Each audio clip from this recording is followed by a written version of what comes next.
Do you have a gap in your teeth right in the center? I've got some information for you. Time for some PFOing so you know where you're going.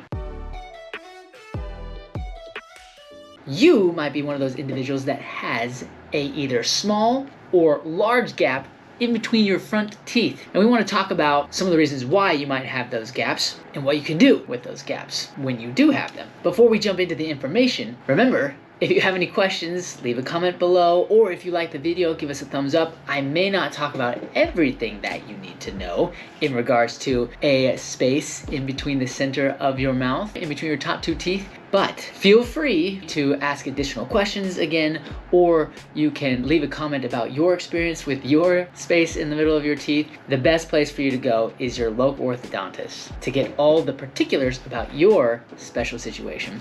And lastly, consider subscribing to our channel, my channel, so that I can open your eyes, I guess we do talk about eyes, to the wonders of straight teeth and beautiful bites. Okay, so first, spaces can be anywhere between your teeth. You have spaces between your baby teeth when you're growing up, not everybody, but we like to see spaces in between your baby teeth while you're growing up. That's a good sign to help other permanent teeth come in. Remember, spaces when you're young, good. Spaces when you're older, maybe not as cosmetic as you might like. It depends on your culture and experience, but spaces can be good. So spaces while we're young, we can see those in between certain baby teeth, that's good. Then you could also get spaces in between your permanent teeth, your adult teeth. One space that some people really don't like is that space right in the middle. You can see it in a few of these pictures that I have. Actually, there's some famous people out there that you might know with large gaps in between their teeth. So a lot of people deal with spaces. The space that we're going to talk about today specifically is called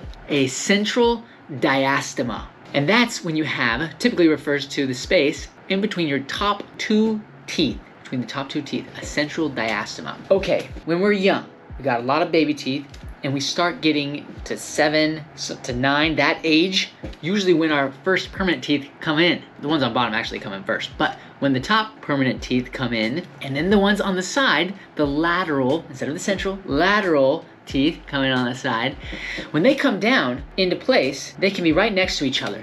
And then what you might notice is that you get a little bit of space that develops over time. You can see in this x-ray possibly the reason why. When our canine teeth are developing way up high in the bone, they tend to come in at an angle, and they come in at the angle and point towards the roots of the lateral incisors. And what happens is they push against those teeth, and it forces the front 4 teeth to split to the side like this.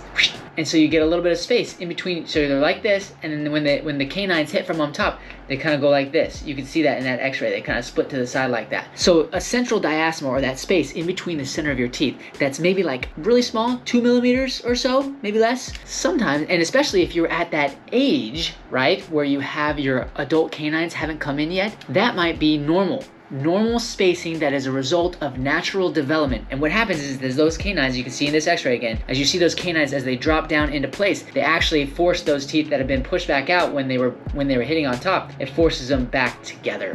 So small spaces, small central diastema between your top teeth, when you're young, maybe between 7 and 10, 7 and 9, and you don't have your permanent canines in yet, could resolve on its own, and it could be a result of just natural development. Okay, there's another reason why you might get a central diastema. Check out this picture. Can you see anything? Can you see anything unique here? Yes, this patient has a frenum, it's a strong muscular band of tissue that usually connects from the top of your lip. If you pull up your lip and you look in the mirror, way out there, do I have one? Yeah.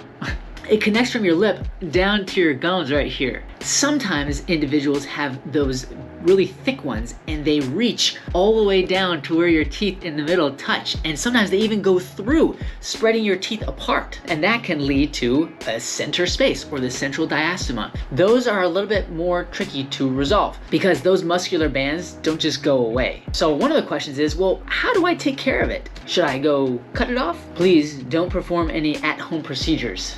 This is something that you'd want to visit with your dentist, your local orthodontist, or maybe another specialist to talk about how you do it and when you should do it. From my orthodontic perspective, at least from the orthodontic perspective, the textbook, what it teaches is that most of the time it's beneficial to first, once you're at the right age, close all the space, including where that muscular frenum is, right? Close the space around it. You can try to do that with braces. If you get to close it all the way, I think in rare situations, you can't close it because it's just so tough to close around that muscular band. But most of the time you can close it, right? And so then after it's closed and all your teeth are still, then you get what we call a frenectomy. That's where the dentist or dental specialist goes and removes part of that tissue to try and reduce the pressure that muscle is putting on those teeth to spread apart. Now, the frenectomy can be a great procedure, but it shouldn't be the only thing that you rely on to keep that space closed. You need to wear retainers. And that's where a glued retainer or bonded retainer, what people call the permanent retainer, can come in handy. You stick it behind there and it helps hold that space closed. But remember, this part of the discussion in central diastema is all related to the frenum. And frenums can be handled, or it can be advantageous to handle the frenum, or the frenectomy, where you remove that piece of tissue after you've done the braces to close this space. And hopefully doing that procedure actually helps keep it closed. All right, so that's another example of why you might get a central diastema, the frenum. Here's an interesting one, okay? Sometimes you might have a giant space in the middle of your teeth, a large central diastema, and you might want to check the x-rays because you might have an extra tooth right in the middle. It happens to be one of the most common extra teeth that individuals can have. We talked about extra teeth before, but sometimes when you get that extra tooth right in the middle, those permanent teeth that are coming down, those central incisors, they come in and then they can't close because there's something in between them. You can see it in this picture here. And the solution for this is, well, you got to get rid of that extra tooth. And then once you get rid of the extra tooth, sometimes there's natural closure of those teeth pushed together by themselves. All the gum tissue that are stretched, they try to pull back together. So that could be another unique reason why you get a central diastema. Check and see if you have an extra tooth right in the middle there. Finally, if you're an adult or you have all of your adult teeth and you've gone through your growth spurt and you have a large central diastema, I'm talking about sometimes they can range from small to really big. And sometimes people feel like they can drive like a truck through. Check out this picture. Quite a large space in between the teeth there. One of the reasons why that can happen is if you have big bones and maybe smaller teeth. And so you just have all this extra space. It could also be a combination of the other things that we talked about. There could be extra teeth in there. There could be a frenum, a muscular attachment that's keeping it apart. Sometimes you are faced with a very large space.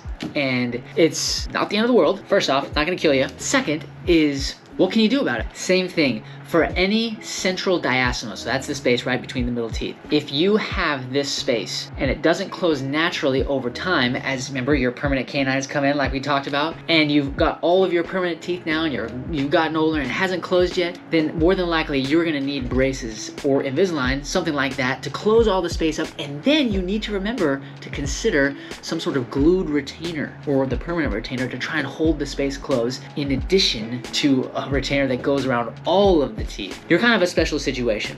And depending on if you like your space or where you're at in your development, talk to your local orthodontist so you can know what you can do to resolve the central diastema. And then after you get it all closed, don't forget that you need to have some sort of retainer to try and keep that space closed. Otherwise, it might just boop, pop right back open. A little Star Trek there. Just live long and prosper. Okay, so that is the central diastema. If you got the space in between your teeth, hope you like this video so you can learn a little bit about what you can do or when to do it, not to do it. If you like the video, give us a thumbs up. If you have any questions, leave a comment below. Of course, remember, go visit your local orthodontist if you want to know the specifics about your particular situation. Subscribe to the channel, please, please, please, so that I can open your eyes to the wonderful world of straight teeth and beautiful bites. That's all I've got. Just a little PFOing so you know where you're going. Packard out.